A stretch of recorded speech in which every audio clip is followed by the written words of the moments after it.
Hello everyone, I hope आप सभी स्वस्थ होंगे और चैनल में आपको स्वागत है।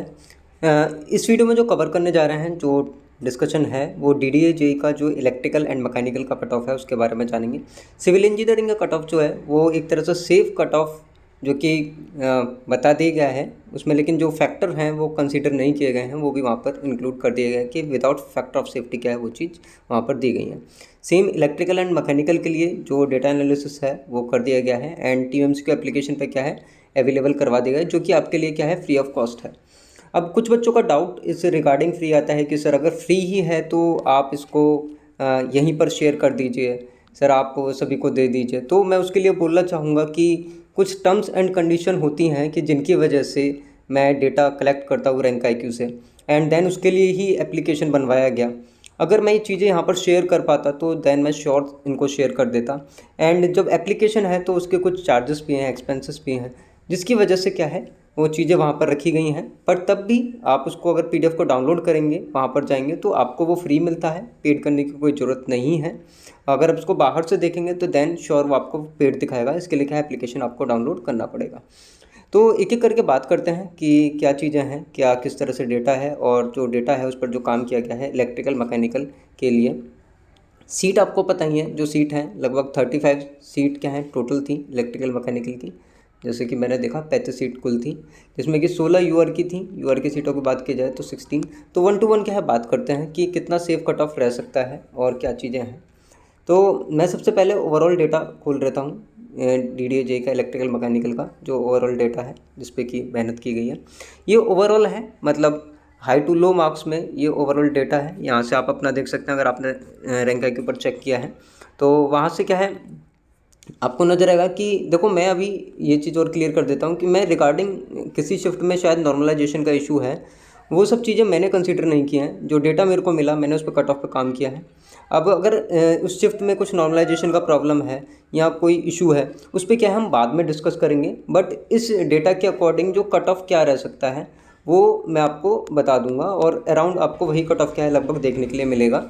ये भी बात फिक्स है, ठीक है। तो यहाँ पर ये जो मार्क्स हैं यहाँ से आप देख सकते हैं, जैसे कि आपको सभी को पता है कि 16 सीटें हैं। तो 16 सीटों के हिसाब से आप देख सकते हैं कि लगभग 79.28 के अराउंड क्या है यहाँ पर नॉर्मलाइजेशन स्कोर के अकॉर्डिंग अगर बात किया जाए तो इतना क्या है ये अराउंड कट ऑफ है। तो मैं इसको मानकर चल रहा हूँ कि जो यूआर की कट ऑफ है वो अप्रॉक्स 80 जा सकती है, 81 जा सकती है। अगर ऑब्जेक्शन होंगे तो 81 या इतना रह सकता है। नॉर्मलाइजेशन के बिहाफ पे क्या आपको देखने के लिए मिल सकता है। ये यूआर की कट ऑफ एक तरह से हो गया। अब मैं एक डेटा और ओपन करता हूँ। ऐसी आपकी अब कैटेगरी अगर ईडब्ल्यूएस है तो आप उसका डेटा क्या है जाकर देख सकते हैं। उसमें अपनी कैटेगरी रैंक यहाँ से चेक कर सकते हैं कि इसके अकॉर्डिंग आपकी कैटेगरी रैंक क्या है और इसके हिसाब से आपके मार्क्स कितने हैं, उसके हिसाब से नॉर्मलाइजेशन कितना है और सीटें कितनी थी। ईडब्ल्यूएस में 3 सीटें थी। एंड ओबीसी के बच्चे जो हैं, देखो सबसे ज़्यादा जो फैक्टर ऑफ सेफ्टी मैंने कंसिडर किया है, जो सबसे ज़्यादा फैक्टर ऑफ सेफ्टी मैंने कंसिडर किया है वो ओबीसी वाले बच्चों के लिए क्या है यहाँ पर, क्योंकि आप डेटा देखेंगे तो ओबीसी का डेटा काफ़ी ज़्यादा है एंड ओबीसी के एप्लीकेंट क्या है काफ़ी ज़्यादा हैं। लगभग 491 बच्चों ने ओबीसी पे चेक किया है और लगभग टोटल एंट्रीज आई थिंक 1700 कुछ थी, जो कि मैंने ग्रुप से रिसीव किया था। वो भी क्या है हमको पता चल जाएंगी। तो मैंने तब भी माना कि ओबीसी के बच्चे ज़्यादा हैं बाकी उसके हिसाब से, तो उसके लिए फैक्टर ऑफ सेफ्टी मैंने ज़्यादा कंसिडर किया है। अब यहाँ पर चलता हूँ, मैं दिखाता हूँ कि क्या चीज़ें हैं। तो ओवरऑल पर मैं जाता हूँ, ठीक है। यहाँ पर ओवरऑल मैं आपको दिखा चुका हूँ और यहाँ पर कैटेगरी वाइज एंड ऑल पर जाने के बाद आप देखेंगे यहाँ से आपको कैटेगरी रैंक भी मिल जाएगा एंड आपको शिफ्ट वाइज रैंक भी मिल जाएगा। सपोज़ ये बच्चा जो है ओपन कैटेगरी का बच्चा है तो इसकी जो रैंक है कैटेगरी में 2nd रैंक है, लेकिन जो ओवरऑल रैंक है इसकी 4th रैंक है। और इसका जो स्कोर है आप यहाँ से देख सकते हैं 85 स्कोर इनका है, ठीक है। तो 85 स्कोर है इनका एंड इनकी कैटेगरी में जो है वो रैंक 2 है एंड ओवरऑल रैंक जो है 4th है।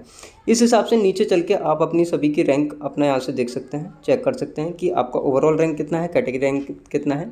और ये सब क्या है आपको टीएमसी का एप्लीकेशन से मिल जाएगा, वहाँ से जाके इजीली आप देख सकते हैं, ठीक है। एंड आपका यहाँ से जाने के बाद जो कट ऑफ है वो कितना रह सकता है वो चीज़ें मैं यहाँ पर दिखा देता हूँ, ठीक है। और ये डीडीए जेई का जो कट ऑफ है एक्सपेक्टेड, यहाँ से रेशियो जो है मैंने 1:1 लिया है।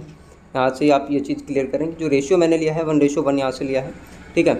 और इससे पहले मैं बता देता हूँ कि इसकी तो मैं बात कर ही रहा हूँ, लेकिन मैं एक चीज़ और बोलता हूँ कि अगर आप एसएससी जेई का चाहते हैं, एसएससी जेई का कट ऑफ एनालिसिस, तो उसके लिए गूगल फॉर्म का लिंक डिस्क्रिप्शन में आपको मिल जाएगा, उसको फिल कर दें, क्योंकि ई और एम की जो रेस्पॉन्स हैं वो बहुत कम है। फिर बाद में आप बोलेंगे, क्योंकि जो सीरियस बच्चे होते हैं वो मैसेज करते हैं, वो बोलते हैं, बट वो भी क्या है, थोड़े डिमोटिवेट हो जाते हैं कि सर आप कर नहीं रहे हैं, क्योंकि मेरे पास एंट्रीज़ नहीं रहेंगी तो मैं एनालिसिस नहीं कर सकता हूँ, ये बात है। यहाँ से मैं बताता हूँ कि जो कट ऑफ है वो लगभग ओपन का मैंने 81 जैसे कि अराउंड मैंने बताया था कि इतना लगभग रह सकता है 1:1 के हिसाब से। ओबीसी का 78 मैंने लिया है, जैसे कि मैंने बताया कि मैंने फैक्टर ऑफ सेफ्टी ओबीसी में काफ़ी ज़्यादा मैंने कंसिडर किया है, वहाँ पर 78 लिया है। आप इसको मान सकते हैं कि अगर आप इस रेंज में हैं 76 77, ठीक है, देन आप थोड़े रिस्क जोन में हैं, बट अगर 78 है देन ये सेफ़ है एक तरह से, ठीक है। ईडब्ल्यूएस का 76 के अराउंड रह सकता है, लेकिन अगर कुछ ईडब्ल्यूएस वाले बच्चों बोले कि सर हमारा तो बाउंड्री पे है, तो कितना हो सकता है, तो ईडब्ल्यूएस का वही 76 77 लगभग यही रहने वाला है, इससे कम नहीं होगा। हाँ, एससी के जो बच्चे हैं मैं उनके लिए बता दूँ, यहाँ मैंने 73 मैंने यहाँ पे लिखा है, लेकिन आपके 70 से 72 के करीब हैं एससी के बच्चे हैं, तो आप देन सेफ़ हैं लगभग। लेकिन अगर 73 हैं देन 100% सेफ़ हैं यहाँ पे। एसटी के बताऊँ तो 69 से 70 आपको ये रेंज मिल सकता है, लेकिन अगर 72 हैं तो देन नो डाउट कि आपका सिलेक्शन फिक्स है। तो ये कट ऑफ है, और जो कि यहाँ पर है इसके हिसाब से, क्योंकि सारा जो डेटा है वो ऑथेंटिक है, तो उसके हिसाब से कट ऑफ रह सकता है। अब कुछ छोटी सी इन्फॉर्मेशन और दे देता हूँ। देखो, ये बैकएंड के एफर्ट्स हैं जो कि किए गए थे कट ऑफ पर, तो ये चीज़ भी क्या है आप देख सकते हैं, ये बैकएंड के एफर्ट्स मैंने यहाँ पे डाले हैं कि इतना है, ये कंसिडरिंग एफओएस ये सब चीज़ें जो कि जैसा मैंने बोला उसी के हिसाब से हैं। यहाँ पर ओबीसी में काफ़ी ज़्यादा फैक्टर ऑफ सेफ्टी मैंने कंसिडर किया है, 78 उस हिसाब से पहुँच रहा है। तो फुल स्टोरी तो ये है जिसको कि सजा करके आपके सामने दिखाया गया। एंड इसके बाद मैं बताता हूँ कि जो जेएसएससी है इसका कैलेंडर क्या है रिलीज़ हो चुका है, और इसमें क्या है काफ़ी अच्छी वैकेंसीज आपको नज़र आएंगी। यहाँ पर आप देख सकते हैं कि जो टोटल सीट हैं यूआर मेल की वो आपको 521 नज़र आती हैं, जिसमें कि बीटेक क्या है एलिजिबल है, और डिप्लोमा बीटेक दोनों कैंडिडेट्स इसमें फिल कर सकते हैं। अदर स्टेट वाले कैंडिडेट्स यूआर में क्या है अप्लाई कर सकते हैं। तो ये टोटल इन्फॉर्मेशन थी। बाकी इन्फॉर्मेशन के लिए चैनल को क्या है सब्सक्राइब कर लें, और अगर आप टीम एमसीक्यू के टेलीग्राम चैनल पर नहीं जुड़े हैं तो वहाँ से जुड़ जाएँ। सो यही सारी इन्फॉर्मेशन थी। एसएससी जेई का वीडियो बहुत जल्दी आएगा, जो उस पर एनालिसिस पे काम करा जाएगा जब अच्छे रेस्पॉन्स सूटेबल रेस्पॉन्स मिल जाएंगे। जैसे कि मैं आपको बताऊं कि अभी तक जो रेस्पॉन्स हैं इतने ज़्यादा नहीं हैं। मैं यहाँ से आपको दिखा देता हूं कि जो रेस्पॉन्स हैं एसएससी जेई के वो अभी तक हमको लगभग 1790 रेस्पॉन्स क्या है अभी तक रिसीव हुए हैं टोटल। आप यहाँ पर लाइव देख सकते हैं, जो कि क्या है सफिशेंट नहीं है। इसमें भी सिविल और इलेक्ट्रिकल सारे हैं, ईईएमई, ठीक है। तो ये इतने सफिशेंट रेस्पॉन्स नहीं है, तो रेस्पॉन्स आ जाएंगे उसके बाद क्या है श्योर काम किया जाएगा। सो बच्चों, मिलते हैं अगली वीडियो में। Take care, see you soon, bye.